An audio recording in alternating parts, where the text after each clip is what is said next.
Hi everyone, here is the notes for lesson 3. We're going to talk about operations with radicals.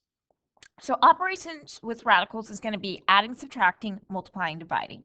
Go ahead, pause the video, and write this information down on how to add, subtract, multiply, and divide with radicals. Okay, let's go and take what we have here and actually apply it to problems. Let's look at example 4a.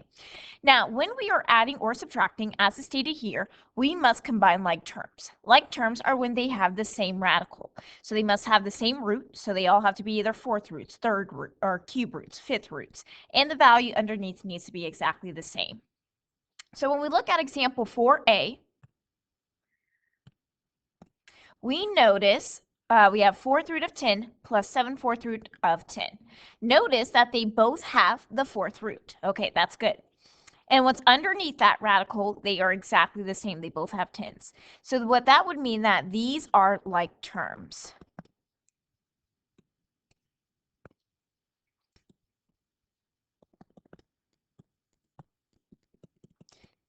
So because they are like terms, we can combine the coefficients.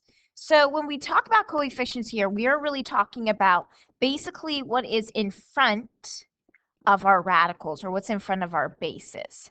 When we look at the first term, 4th root of 10, that would be actually a 1 in front of it. And then with our 4th root of the second term, there's a 7. So we're going to combine 1 and 7, and when we do, we get 8. Now we must rewrite our base. So our base here is 4th root of 10. And then that would be our answer. It's kind of similar to like when we combine like terms with polynomials. So you're going to be doing the same thing. Okay, pause the video and try example 4b.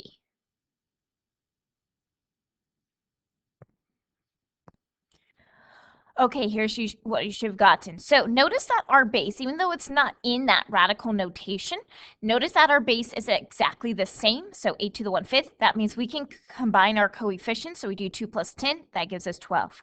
Now, when you write your answer, you can keep if it's already started in a rational exponent form, you can keep it like that. Or if you rather rewrite it in radical notation, you can do that. So either of these answers would work. Okay, now let's look at C. We have the cube root of 54 minus the cube root of 2. Now I notice that the roots are exactly the same. They're both cube roots. But I do notice that what's underneath is not exactly the same. So if that is the case, we have to see if we can simplify a little bit more, then to see if we can combine our coefficients. Well, let's look at 54. Well, we know 54 is not a perfect cube. Remember, if you do not know if something is a perfect nth root, just plug it into your calculator. So like here, remember, we press 3. If you're using a scientific calculator, you would press second in the caret key to get the x radical. If you are using graphing, you would press math and then go to number 5. And then we can plug in 54. So notice here, yeah, we get a decimal, so 54 is not a perfect cube.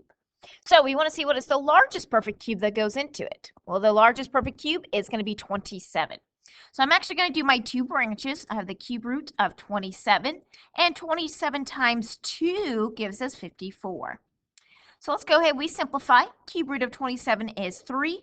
And then remember, since 2 is not a perfect cube, and there's no perfect cubes other than one that goes into it, it will go right next to our 3.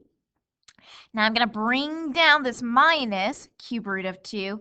Now notice what's underneath the cube roots. They are exactly the same. So because they are the same, these are like terms and we can combine. Now we have a 3. That's our coefficient in the front.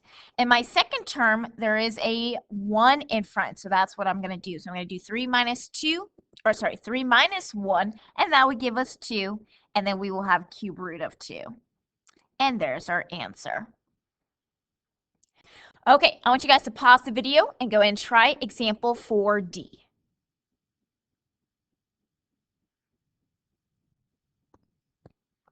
Okay, here's where you should have gotten an answer. So notice that both of my terms, yes, they have the same root, but what's underneath the radical is not exactly the same. So I go ahead and simplify. I know both 16 and 56 are not perfect cubes. The largest perfect cube that goes into 16 is 8, and 8 times 2 gives us that. For 56, it's also 8. We have 8 times 7. So the cube root of 8 is 2. So on my first term, I have 2 cube root of 2. And then on my second term, I have plus 2 cubed root of 7. Now notice here, we still have the same root, but notice that our number or the value underneath the root is still not the same.